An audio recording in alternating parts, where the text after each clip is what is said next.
U.S. consumers will be spending much less this holiday season because many of them are already tapped out, Michael Snyder reports. This holiday season is certainly going to be far less jolly for millions of Americans.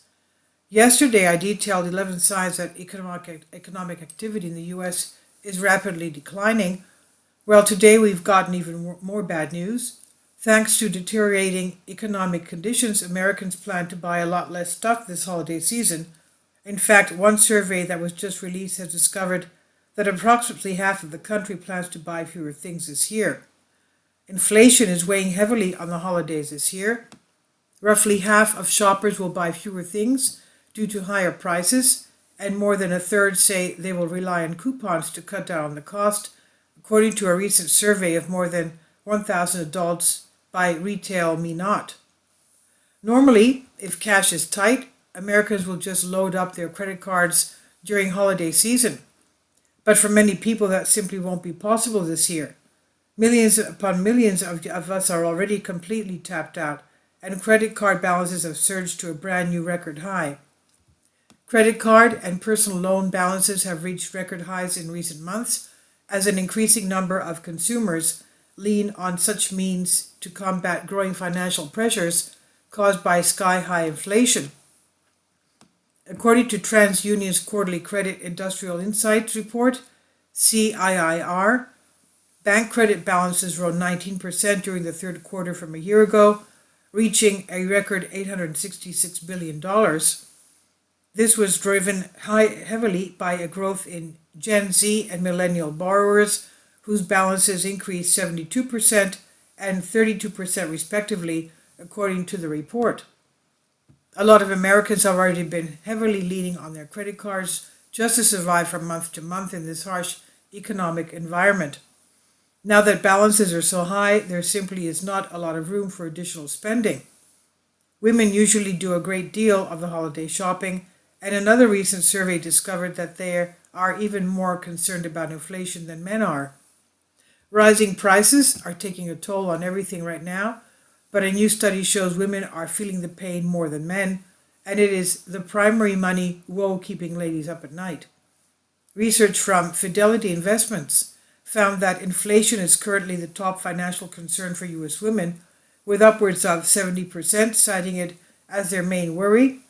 Respondents listed the cost of essentials as the second biggest stressor, 65%, and another 58% expressed worries about not having enough saved for emergencies. The cost of living has become extremely oppressive, and this has greatly reduced the amount of money that Americans have available for discretionary spending. As a result, businesses all over the nation are struggling. The NFIB Small Business Optimism Index just dropped again, and inflation continues to rank as the number one concern. According to the National Federation of Independent Businesses, 33% of small business owners cited inflation as their most important problem in October. That number is 3 points higher than was reported in September. The NFIB Small Business Optimism Index dropped 0.8% to 91.3 in October, marking 10 consecutive months it has remained under the 49-year average of 98. As I discussed yesterday, 37% of all small business owners in the entire country were not able to pay rent last month. That is a disastrous number. Of course, many large businesses are experiencing major problems as well. Just look at Carvana. Just a couple of years ago, Carvana was really flying high, but now it's literally on the verge of collapse. In total, Carvana's shares have plummeted 96% this year alone, after hitting an all-time intraday high of $376.83 per share in August of 2021. According to CNBC, the stock's all-time low of $8.14 per share occurred less than a week after it started trading publicly on April 28, 2017. The company's previous worst day of trading was a 26.4% decline on March 18, 2020. As a result, Morgan Stanley pulled its rating on Carvana, saying its stock would be worth as little as $1 to $40. Analyst Adam Jonas blamed the decrease in used car sales and an uncertain funding environment for the change. While the company is continuing to pursue cost-cutting actions, we believe the deterioration in the used car market combined with a volatile interest rate adds material risk to the outlook, he said via CNBC. These factors contribute to a wide range of positive and negative outcomes. One of the biggest factors that's depressing sales for the auto industry right now is rapidly rising interest rates. The average interest rate for a new vehicle loan climbed to 5.2% in the third quarter, while the average rate for a used vehicle loan hit 9.7%, according to TransUnion. Both are up more than 1% point compared to the year earlier period. The Federal Reserve should not be aggressively hiking rates just as we are entering a major economic slowdown. It is an incredibly foolish thing to do. The Fed's policies have been absolutely eviscerating the housing industry, and now it's become clear that the same thing is starting to happen to the auto industry. But they're going to keep rising rates anyway. As Americans went to the polls on Tuesday, the economy was the number one issue on their minds, and that does not appear to be good news for the Democrats. A report released Friday outlined the problem for Washington's current ruling party. The University of Michigan, which releases a closely watched sentiment survey each month, asked respondents who they trusted more when it came to the economy and which would be better for personal finances. The result, overwhelmingly Republican. The survey of 1,021 respondents saw Republicans with a 37% to 21% edge on the question of which party is better for the economy, while that left a wide swath of 37% of consumers who don't think it makes a difference. The disparity of those with a preference is huge.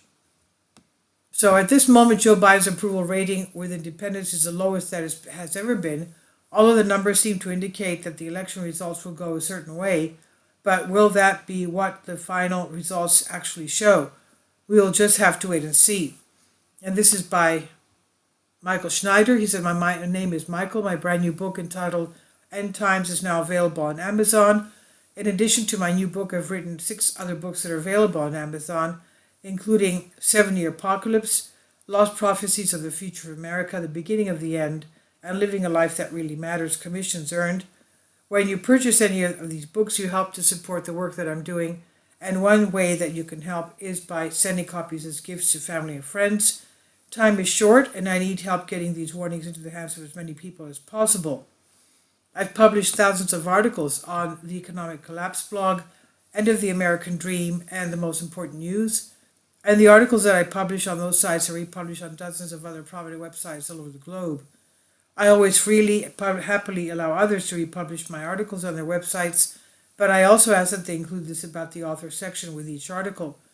The material contained in this article is for general information purposes only, and readers should consult licensed professionals before making any legal, business, financial, or health decisions.